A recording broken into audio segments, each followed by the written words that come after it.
പാതിരാ സമയത്ത് എഴുന്നേറ്റ് അള്ളാഹുവിനെ നിസ്കരിക്കുന്നു, അള്ളാഹിനോട് ദുആ ചെയ്യുന്നു. എങ്ങനെ?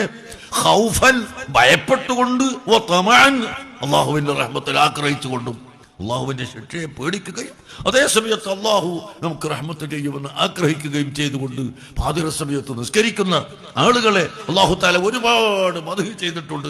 അള്ളാഹുവിന്റെ ഹബീബ് മദ്ഹ് ചെയ്തിട്ടുണ്ട്. അതുകൊണ്ട് എൻ്റെ ചെറുപ്പക്കാരെ, യുവാക്കളെ, കുറച്ചു കാലം കഴിയട്ടെ, വയസ്സാവട്ടെ എന്ന് കരുതേണ്ട. വയസ്സായ പിന്നെ വലിയ ബുദ്ധിമുട്ടാണ്. എഴുന്നേൽക്കാനും റുക്കൂന്ന് വരാനോ സുജൂദിന് എഴുന്നേൽക്കാനോ ഒക്കെ ബുദ്ധിമുട്ടാ. അതുകൊണ്ട്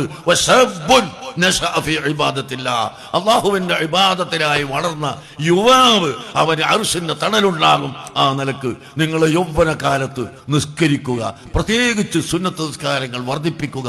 എല്ലാ കാലവും നിസ്കാരം, ഫർദ് നിസ്കാരം ഒരിക്കലും ഒഴിക്കാതിരിക്കുക. സ്ത്രീകൾ ശുദ്ധിയുള്ളപ്പോഴൊക്കെ നിസ്കരിക്കുക, പുരുഷന്മാരെല്ലാ കാലവും നിസ്കരിക്കുക. സുന്നത്ത് നിസ്കാരം ഒഴിവാക്കാതിരിക്കുക. പരിശുദ്ധ ഖുർആൻ പാരായണം ചെയ്യുക. അള്ളാഹുവിൻ്റെ പള്ളിയിൽ വന്ന് ഒരല്പസമയം, ഒരു ജുസ്, ഒരു 4 ദിവസമെങ്കിലും, ഒരു 4 പേരെങ്കിലും ഒരു ദിവസം